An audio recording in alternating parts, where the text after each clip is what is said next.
every vintage of these wines stands for something because they're 100 years old, they're rare, and they're brilliant. You know, tell me something that is 100 years old and has the polish and the clarity of the experience. You know, you can restore an old vintage car, but you're not. When you're drinking these wines, these aren't restored things. They're living things that actually come from 100 years ago, and that's what makes them so utterly brilliant.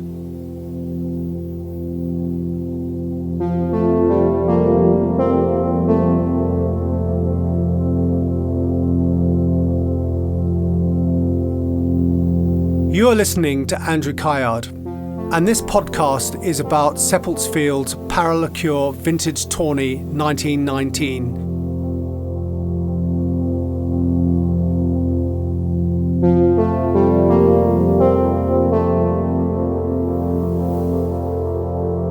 First of all, this was one of the best vintages in the Barossa for many years, and everyone was particularly excited about the quality of the fruit and the high saccharine levels, or borne levels, and the chance of making some very, very fine fortified wine particularly. So there was this wonderful feeling that the world was going to become a better place for everybody. And this wine is an extraordinary experience. These wines are released every year. There's no winery in the world that releases a 100-year-old wine every year. The best description of the style is that it's liquid Christmas pudding. Add brandy to it, and the brandy gives it this lovely, clean, clear cut. And the wines are almost like treacle in their consistency. You could put a spoon in it, it'll stand up. But when you're tasting these wines, you don't really need very much. All you need is a thimbleful.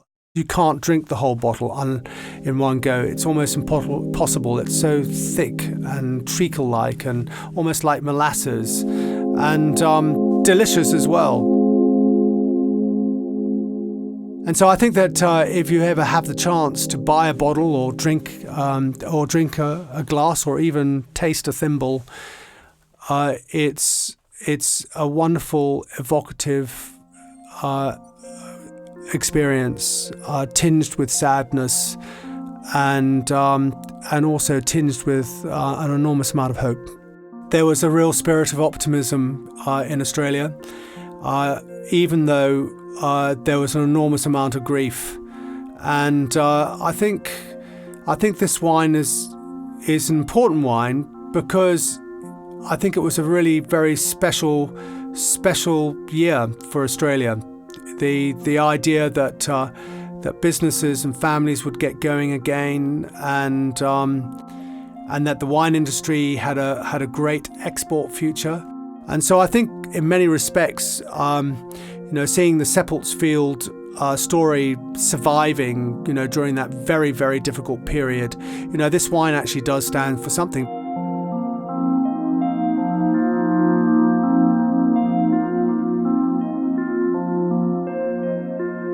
This podcast was read by Andrew Caillard. Sound designed by Declan Diacono at Clang Studios. Music by James Greville. And produced by Christoph Priddle.